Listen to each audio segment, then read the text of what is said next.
All right. Change of venue, change of posture.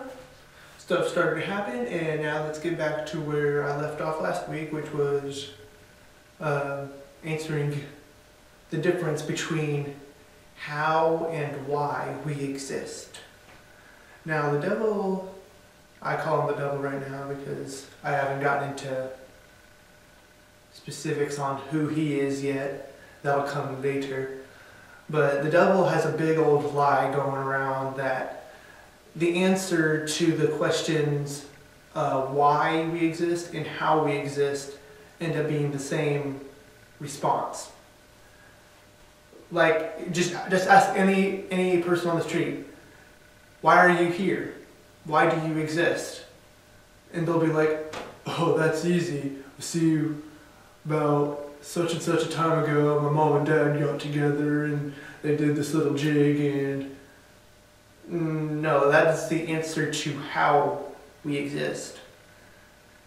And the devil just has it in it that, okay, if we can just steer ourselves away from that question of why we exist, then it'll basically hide the existence of God also. Because in the question why we exist and why we are is in the question why.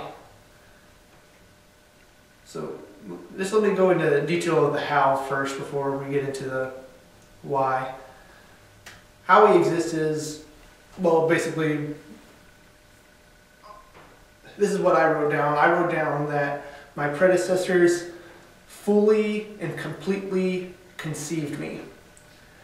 Now, conception isn't only just man, woman, womb kind of our deal. It's also ironically, the thought. Conception is a thought. So, like, not only is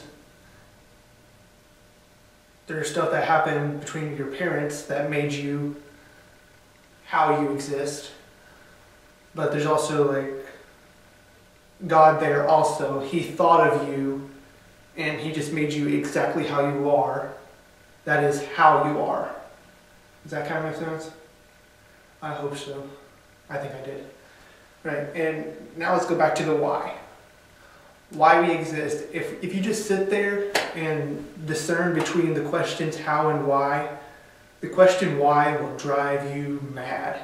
It drove me mad, and it made me happy later because I found God. It's like, wow, whenever I started this absolute truth search thing, it's like I was not expecting to find God so soon in the quest for absolute truth because, well, it's like, well, it's just so easy to, I mean, so many people don't believe Him and they are just confused. That's the best way of putting it, that they're confused. So it's like, there's this deep, there's even two types of questions, ways to answer why. Ask why.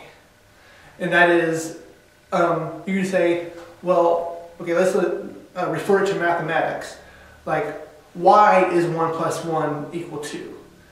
Well, it's because you have this and you have this and you get together, you get 2. Well, there's also the why. There's a deep why in there. Like I can't overemphasize this. In the English language, we have overused the word why as a different means of answering the questions of how. Because see, the real question shouldn't be why does 1 plus 1 equal 2 whenever we're using it in that context. It should be how does 1 plus 1 equal 2 is because this is here, and you get that. That is how. And I don't know why we have ourselves wrapped around that, but it just is. And why.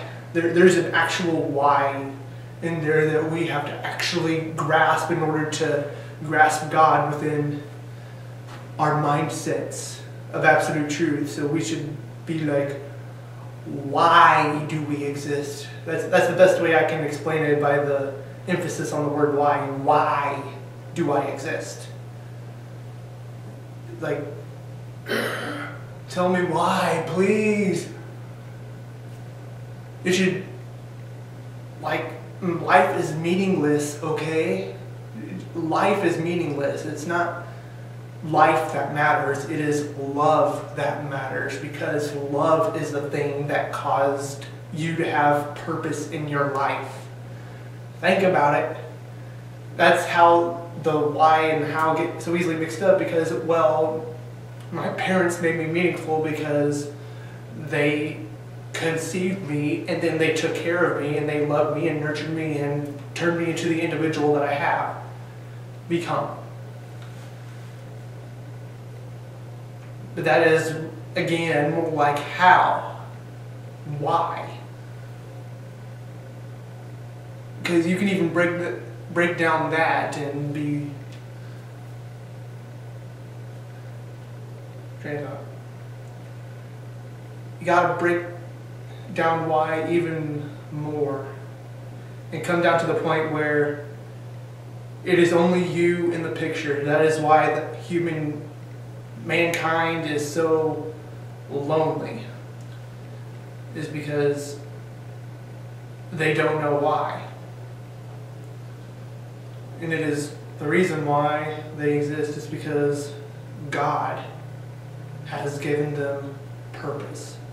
God has made them meaningful. I can't put any more emphasis on that.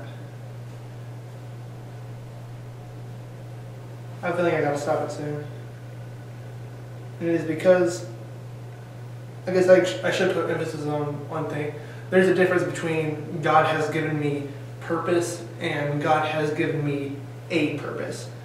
To say that God has given you a single purpose in life is like saying 1 plus 1, there is no way it would ever equal 3, but if they're, okay, that's not a good example.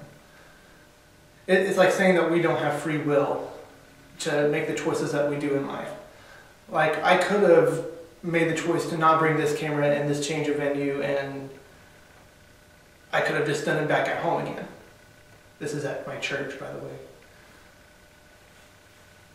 But I chose to bring it along with me and do it here.